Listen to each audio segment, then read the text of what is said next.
Hindi masama ang mabigo. Ang masama ay ang hindi mo sinubukan. Ang mahalaga ay kung ano ang magagawa mo ngayon.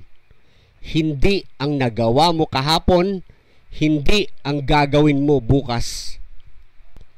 Gamitin mo ang iyong panahon at ang iyong kakayahan sa mga bagay na may pakinabang.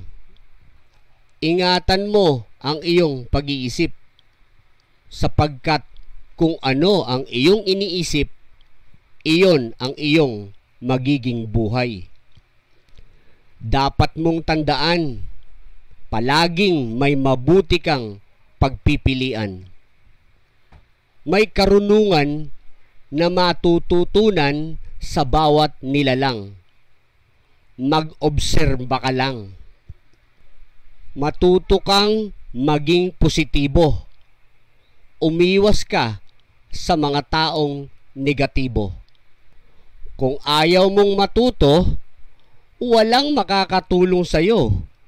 Ngunit kung gusto mong matuto, walang makakapigil sa iyo.